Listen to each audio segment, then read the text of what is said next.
Subscribe कीजिए science study bye Khan channel को और लेटेस्ट अपडेट के लिए बेल आइकन को प्रेस कीजिए। हेलो स्टूडेंट, अस्सलाम वालेकुम। I hope you have a wonderful day. तो आज हम पढ़ने जा रहे हैं sets class 11th chapter first NCERT book. तो जैसे कि आप लोगों को पता है कि हम हाई क्लास की जो स्टडीज़ है वो करवाते हैं, उसकी वीडियोस अपलोड करते हैं। लेकिन आज से हमने उसके साथ साथ 11th एंड 12th की जो वीडियोस है इनको भी अपलोड करना शुरू कर दिया है। तो इसमें हम फिजिक्स, केमिस्ट्री और मैथ की जो वीडियोस है वो अपलोड करेंगे। और जैसे कि आप लोगों ने हमारी जो हाई क्लास की वीडियोस है उनको लाइक किया और उनको सपोर्ट किया, तो हम आपसे गुजारिश करते हैं कि आप इन वीडियोस को भी देखें, लाइक करें और सपोर्ट करें। और अगर आपको वीडियो अच्छी लगे तो प्लीज़ वीडियो को लाइक करें, शेयर करें, और अगर आपने हमारे चैनल को सब्सक्राइब नहीं किया है तो प्लीज़ चैनल को सब्सक्राइब भी करें। तो ज़्यादा बात ना करते हुए हम वीडियो को स्टार्ट करते हैं। बिस्मिल्लाहिर्रहमानिर्रहीम। तो आज का जो हमारा चैप्टर है वो है सेट्स। सबसे पहले बात करते हैं हम इंट्रोडक्शन की कि सेट होता क्या है। तो उससे पहले, वहाँ जाने से पहले हम बात करते हैं कि जो सेट्स का यूज़ है वो कहाँ कहाँ होता है। तो सेट्स का यूज़ रिलेशन एंड फंक्शन में होगा एंड सेट्स का यूज़ प्रोबेबिलिटी में भी होगा। तो जो सेट्स है उनका यूज़ कहाँ होता है? रिलेशन एंड फंक्शन में, जो कि सेकंड चैप्टर है एनसीईआरटी का। तो इसलिए अगर हमने रिलेशन एंड फंक्शन को समझना है तो उससे पहले हमें सेट्स पढ़ना होगा। तो इसलिए जो सेट्स है वो काफ़ी इम्पोर्टेंट है। इसके अलावा सेट्स का जो यूज़ है वो होता है, प्रोबेबिलिटी में भी होता है। क्योंकि हमें पता है कि प्रोबेबिलिटी में हम पढ़ते हैं इवेंट एंड सैम्पल स्पेस, तो उनको सेट्स ही कहते हैं। तो सेट्स का जो यूज़ है वो प्रोबेबिलिटी में भी होता है, इसलिए जो सेट्स है वो काफ़ी इम्पोर्टेंट चैप्टर है। अब हम बात करते हैं सेट्स की डेफिनेशन की। तो हाँ स्टूडेंट, सेट्स की डेफिनेशन क्या होती है? Sets is a collection of well defined objects. तो सेट्स क्या है? एक कलेक्शन है किसका? वेल डिफाइंड ऑब्जेक्ट्स का। तो वेल डिफाइंड से यहाँ पर क्या मुराद है? इससे हमारा क्या मतलब है? तो well defined definition should not vary person to person, कि कोई ऐसा अरेंजमेंट जिसकी जो, या फिर कोई ऐसी डेफिनेशन जो कभी वेरी नहीं करता हो पर्सन टू पर्सन, तो वो क्या है? हमारा सेट्स है। ठीक है, अब हम देखते हैं इसकी कुछ एग्जांपल्स, तो आपको समझ आएगा कि सेट्स क्या होता है। अब जैसे यहाँ कुछ एग्जांपल्स हैं। Collections of vowels, A E I O U. मेरे अकॉर्डिंग कोई मुझसे क्वेश्चन पूछता है तो मैं कहूँगा कि वोवल्स कौन से होते हैं, तो मैं कहूँगा ए ई आई ओ यू, ये 5 वोवल्स है इंग्लिश अल्फ़ाबेट से। अगर मैं आपसे पूछता हूँ कि वोवल्स क्या होते हैं तो आप भी मुझे सेम आंसर देंगे। ठीक है ना, कोई वोवल्स तो और तो कोई होते नहीं, यही होते हैं। अगर मैं किसी और से पूछता हूँ तो वो भी सेम आंसर देगा कि ए E I O you English alphabets के वोवल्स हैं। ठीक है, तो हमारा जो आंसर है ये वेरी नहीं कर रहा पर्सन टू पर्सन, तो ये क्या है? सेट्स है। दूसरी जो एग्जाम्पल है हम देखते हैं, इसको हम कह सकते हैं ये वेल डिफाइन है, तो इसलिए सेट्स है। Collections of good mathematics books. तो हम यहाँ पर कलेक्शन कर रहे हैं गुड मैथमेटिक्स बुक्स की, तो available in the market. Okay, तो अगर कोई मुझसे पूछता है, ठीक है, तो मैं कहूँगा, मैं प्रेफर करूँगा कि एनसीईआरटी या फिर R D Sharma best books हैं। ठीक है, मैं मैथ के लिए। अगर को आप किसी और टीचर से पूछते हो, कोई और टीचर है बाहर है, तो उससे पूछते हो तो वो कहेगा एनसीईआरटी या अरिहंत। अगर आप किसी तीसरे टीचर से पूछते हो तो वो कहेगा एनसीईआरटी या मॉडर्न, एनसीईआरटी या प्रदीप। तो मतलब ये पर्सन टू पर्सन वेरी कर रहा है। ठीक है ना, तो आप ये कहेंगे कि सर ये अरिहंत चुप के यहाँ डाल दें, ठीक है, मिक्स कर दें। तो अगर अरिहंत में यहाँ डाल दूं तो कोई और पब्लिशर की बुक आ जाएगी। तो मतलब ये वेरी कर रहा है पर्सन टू पर्सन, तो ये क्या है? नॉट वेल डिफाइंड है, तो ये सेट्स नहीं है। ठीक है, तो आई होप कि आपको समझ आ गया होगा। अब हम जो फर्स्ट जो हमारा क्वेश्चन है एनसीईआरटी का उसको देखते हैं और उसको समझते हैं। तो यस स्टूडेंट, जो पहला हमारा क्वेश्चन है वो है the collections of all month of a year beginning with letter J. तो लेटर जे से स्टार्ट होने वाले मंथ वो कौन से हैं? जनवरी, जून एंड जुलाई। तो ये 3 मंथ्स हैं।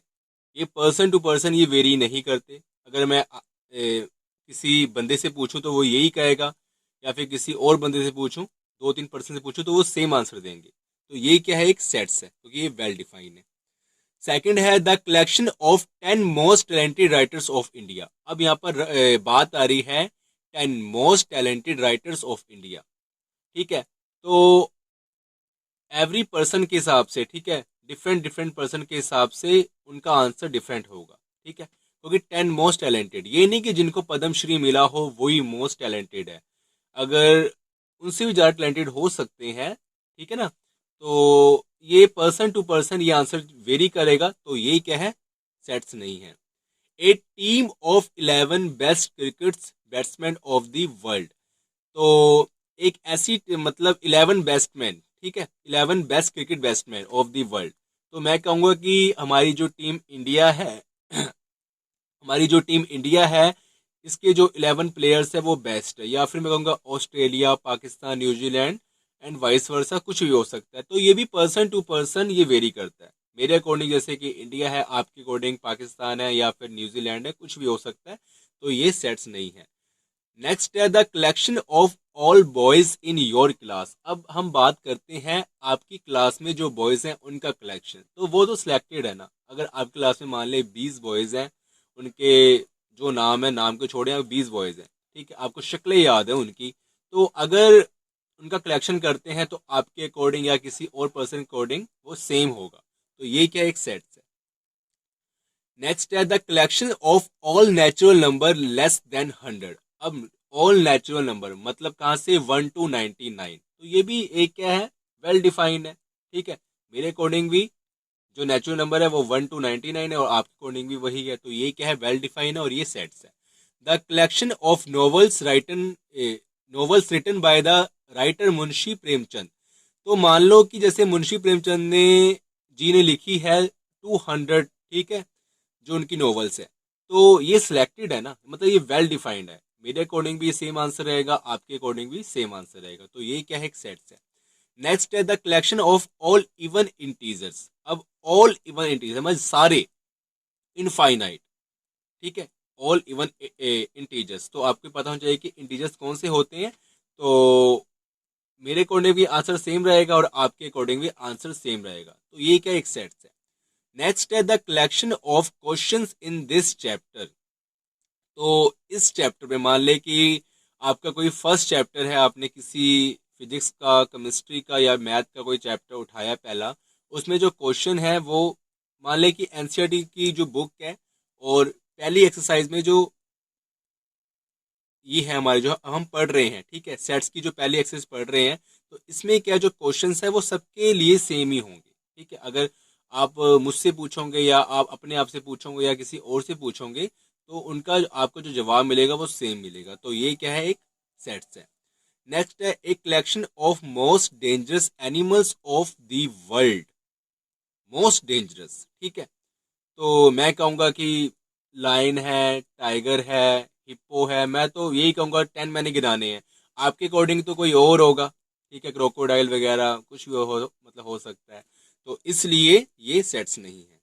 अब हम आगे बात करते हैं कि सेट्स को कैसे रिप्रेजेंट करते हैं, ठीक है, और सेट की मतलब जो कंस्ट्रक्शंस है, उसकी बॉडी क्या होती है, उसके बारे में बात करते हैं हम। ओके, तो स्टूडेंट जो सेट्स है, सेट्स को कैपिटल लेटर्स से रिप्रेजेंट करते हैं, और सेट्स के एलिमेंट को स्मॉल लेटर्स में ब्रेसेस के अंदर लिखते हैं। तो ये सेट्स है, ऐसी कि एक है सेट्स है, इसके जो एलिमेंट है वो लिखते हैं हम स्मॉल लेटर्स में, AEIOU, जैसे कि मैं बात कर रहा हूँ वोवल्स की, और उसको हम लिखते हैं ब्रेसेस के अंदर। तो ये हो गया हमारा सेट्स। सेट्स को हम ऐसे रिप्रेजेंट करते हैं। ओके, तो अब बात आती है कि सेट्स को हम कितनी फॉर्म में लिख सकते हैं, कितने तरीकों से लिख सकते हैं। तो यहाँ पर बात आती है कि सेट्स को हम दो तरीकों से लिखते हैं।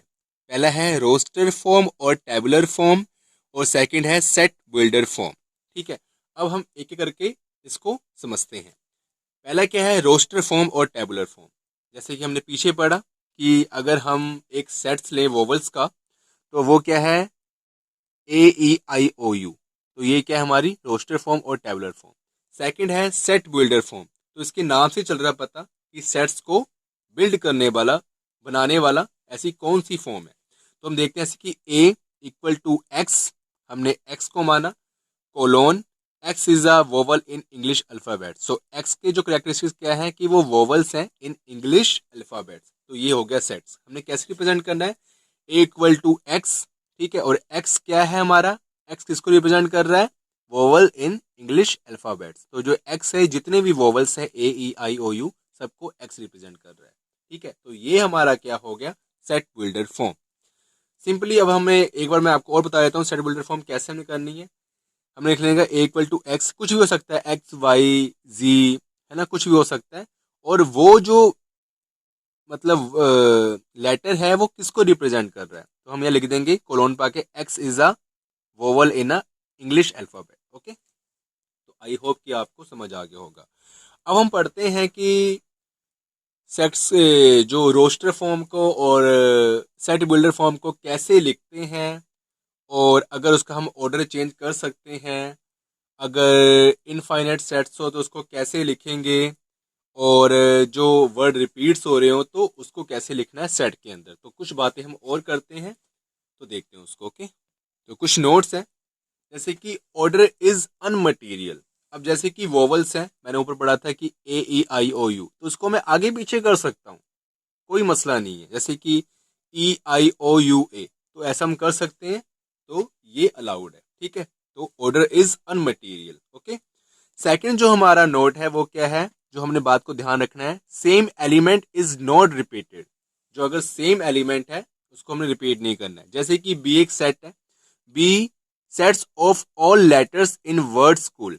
बी एक ऐसा सेट्स है जिसमें सारे लेटर्स आ रहे हैं किससे, वर्ड स्कूल से, जो वर्ड स्कूल में है। तो जैसे कि B braces S C H, यहाँ क्या डबल ओ है, लेकिन यहाँ पर वर्ड रिपीट नहीं करना है, एक बार ओ आ गया और एल, ठीक है, ठीक है। यहाँ होना था ऐसे कि S C H double O L, लेकिन हमने क्या बात कर रहे हैं कि जो वर्ड एक बार आ गया, जो एक आई एम सॉरी जो लेटर एक बार आ गया, जो या एलिमेंट एक बार आ गया, वो रिपीट नहीं होगा। तो एस एक बारी है तो एक बार लिख लिया, सी एक बारी है एक बार लिख लिया, एच एक बारी है एक बार लिख लिया, ओ दो बारी है तो हमने एक बार लिखना है, एल वी हमने एक बार लिखना है।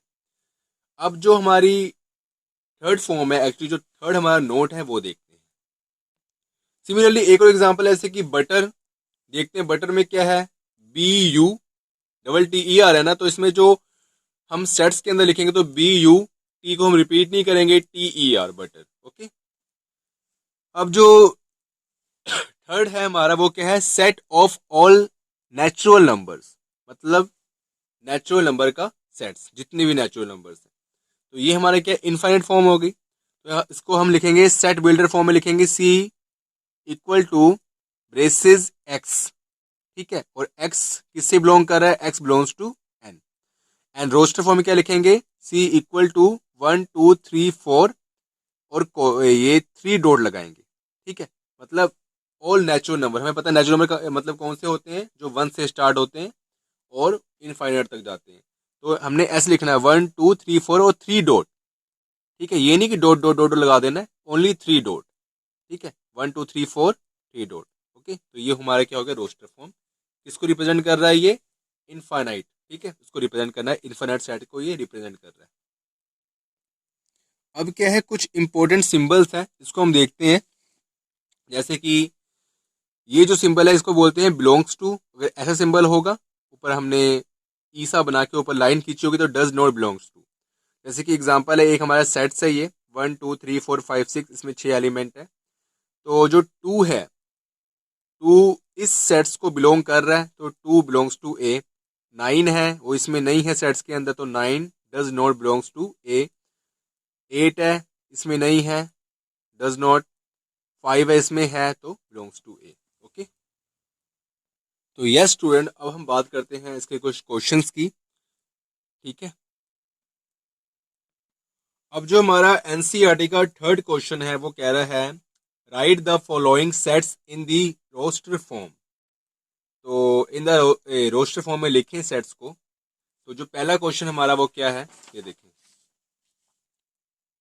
कि ए है, एक सेट्स है और वो सेट बिल्डर फॉर्म में लिखा गया है एक्स और colon X is an integer and -3, ठीक है, this okay, X greater than equal to -3 and less than to 7। तो इसको हमें लिखना है रोस्टर फॉर्म में, तो अब हम कैसे लिखेंगे हम वो देखते हैं।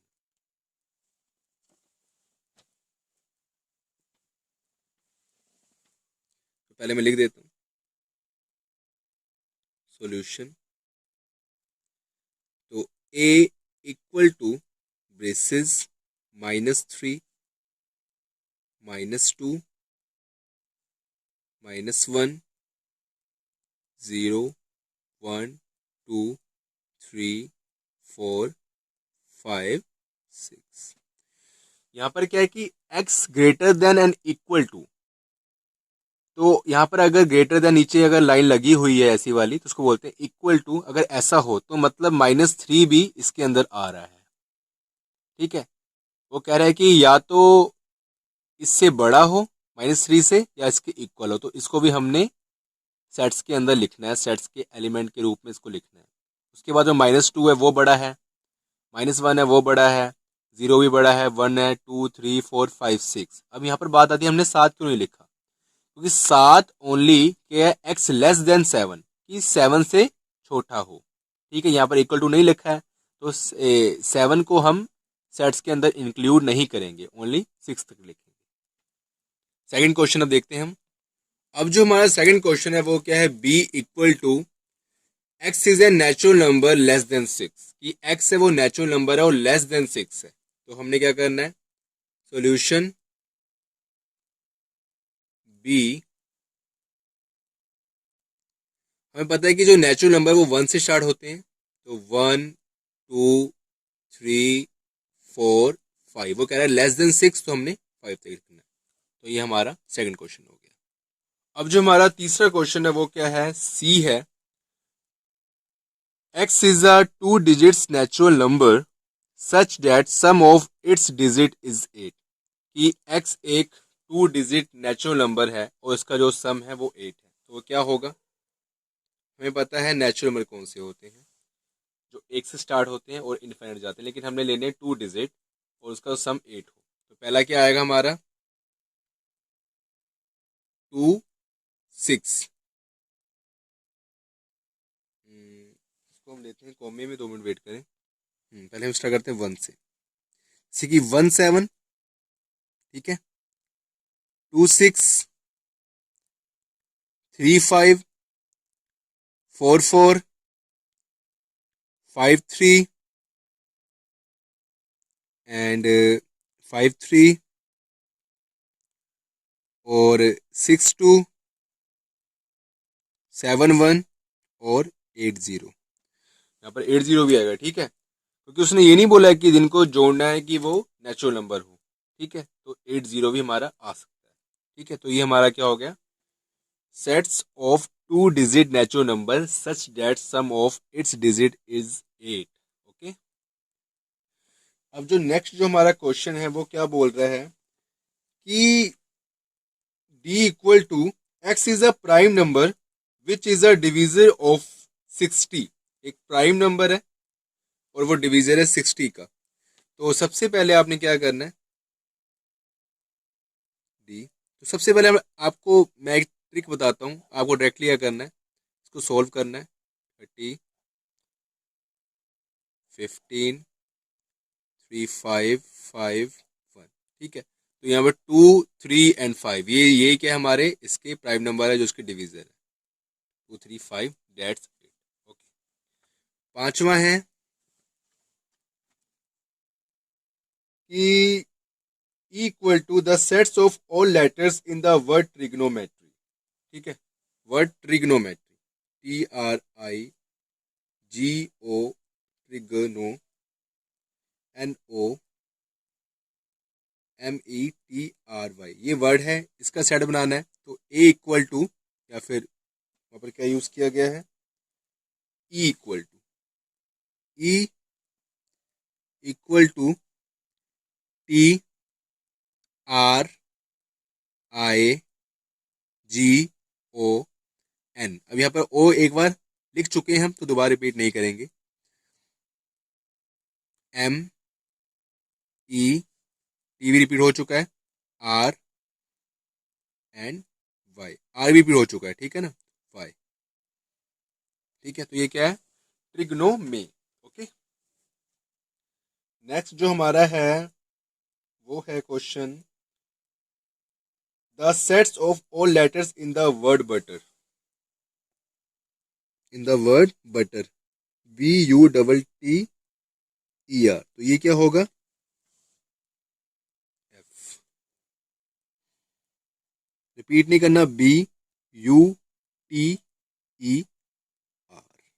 ओके, तो लेक्चर काफ़ी हैं, इसको हमने समझना भी है। अब लेक्चर तो हमारे काफ़ी ज़्यादा हो जाएंगे, लेकिन इसको समझना है। लेक्चर की कोई बात नहीं, वीडियोस होने दो, 8 होने दो, 10 होने दो, लेकिन इसको हमने समझना है। तो थोड़ी सी लेक्चर हमारे थोड़े ज़्यादा हो जाएंगे, तो इससे घबराइएगा नहीं आप। ओके, हमने समझना है, चाहे बेशक लेक्चर 10 हो जाए, 15 हो जाए, इसको हम अच्छे से समझेंगे और इसको हौली हौली करेंगे, आहिस्ते आहिस्ते करेंगे। तो ये काफ़ी बड़ा लेक्चर हो गया अभी, तो फिर मिलते हैं नेक्स्ट वीडियो में। तब तक के लिए अपना ध्यान रखना, और अगर आपको वीडियो अच्छी लगे तो प्लीज़ वीडियो को लाइक करें, शेयर करें और हमारे चैनल को सब्सक्राइब करें। तब तक के लिए टेक केयर, अल्लाह हाफिज़।